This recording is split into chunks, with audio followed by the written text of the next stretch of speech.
बच्चों, आज मैं आपके सामने आपके पाठ्यपुस्तक में उद्धृत कविता जन-जन का चेहरा एक के साथ प्रस्तुत हूँ।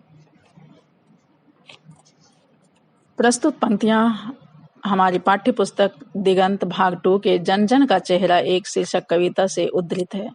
इसके रचयिता यशस्वी कवि मुक्तिबोध हैं। कवि ने इस कविता में संसार की वर्तमान स्थिति तथा उसमें वास करने वाले लोगों की मानसिकता का वर्णन किया है।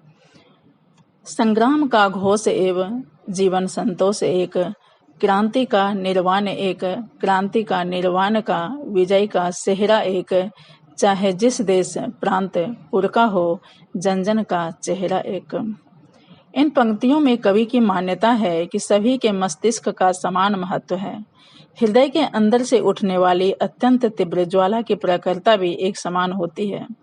युद्ध की घोषणा भी एक प्रकार की होती है। इसी प्रकार जीवन में संतोष की भावना में भी एक रूपता रहती है। क्रांति, निर्माण तथा विजय के सेहरा का भी रूप एक ही है। संसार की किसी भी नगर, प्रांत तथा देश के निवासी का चेहरा भी एक समान ही है। कवि इस निष्कर्ष पर पहुंचता है कि संसार में अनेक प्रकार के अनाचार, शोषण तथा समान रूप से अनवरत जारी है। उसी प्रकार जनहित के अच्छे कार्य भी समान रूप से हो रहे हैं, किंतु सभी की आत्मा एक है, सबके अंदर हृदय एक समान है। इसलिए कवि इन पंक्तियों में कहता है कि संग्राम का घोष एक, जीवन संतोष एक, अर्थात प्रत्येक व्यक्ति संघर्षरत है, वह चाहे निर्माण कार्य के लिए हो अथवा विनाश के लिए। क्रांति का आह्वान प्रत्येक मनुष्य के अंदर में विद्यमान रहता है। निर्माण में भी उसकी अहम भूमिका होती है। अपने कार्यों के लिए समान रूप से अनेक मस्तक पर विजय का सेहरा बांधता है।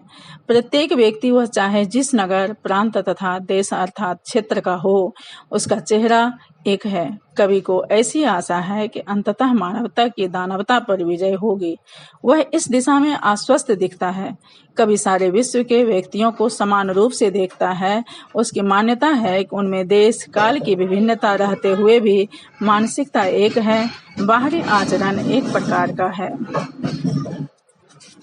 दूसरी पंक्तियां हैं, आशामयी लाल लाल किरणों से अंधकार चीखा सा मित्र का स्वर्ग एक, जन जन का चेहरा एक। यहाँ कवि आशा से परिपूर्ण लाल लाल किरणों से अंधकार को चीरता हुआ मित्र का एक स्वर्ग है, वह जन जन का मित्र है। कवि के कहने का अर्थ है कि सूर्य की लाल किरणें अंधकार का नाश करते हुए मित्र के स्वर्ग के समान है। समस्त मानव समुदाय का वह मित्र है।